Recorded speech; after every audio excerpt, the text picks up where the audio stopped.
Dari Said bin Sulaim radhiyallahu anha, Rasulullah sallallahu alaihi wasallam bersabda, tiada penolong yang lebih utama derajatnya di sisi Allah pada hari kiamat daripada Al-Quran. Bukan nabi, bukan malaikat dan bukan pula yang lainnya. Abdul Malik bin Habib Syarah Ihya.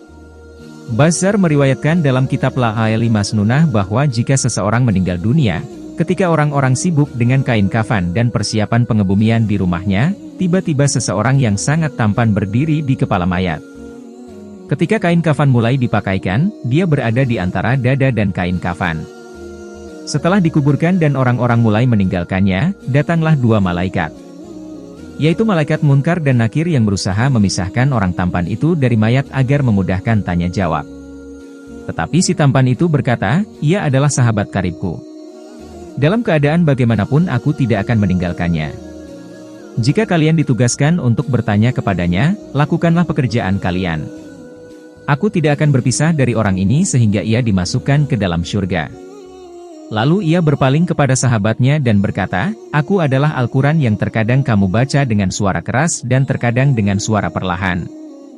Jangan khawatir, setelah menghadapi pertanyaan Munkar dan Nakir ini, engkau tidak akan mengalami kesulitan. Setelah para malaikat itu selesai memberi pertanyaan, ia menghamparkan tempat tidur dan permadani sutera yang penuh dengan kasturi dari Malail Ala. Himpunan Fadilah Amal. Allahu Akbar, selalu saja ada getaran haru selepas membaca hadis ini. Getaran penuh pengharapan sekaligus kekhawatiran. Getaran harap karena tentu saja mengharapkan Al-Quran yang kita baca dapat menjadi pembela kita di hari yang tidak ada pembela.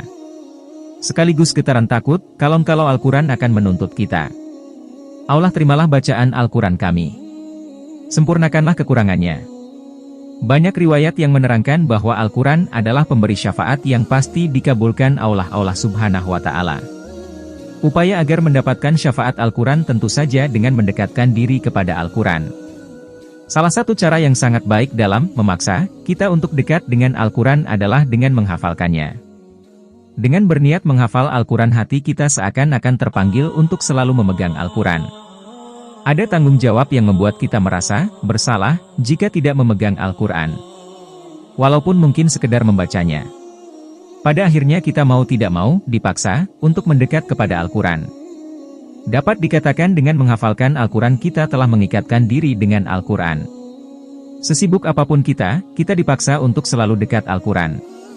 Dan itu sungguh bukan termasuk pemaksaan yang aniaya, melainkan pemaksaan yang penuh kebaikan. Semoga hadis di atas menjadi cambuk bagi kita ketika rasa malas menerpa kita.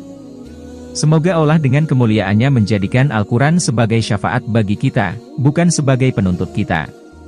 Semoga Al-Quran menjadi teman bagi kita ketika tidak ada sesuatu pun di dunia ini yang dapat menemani kita. Amin.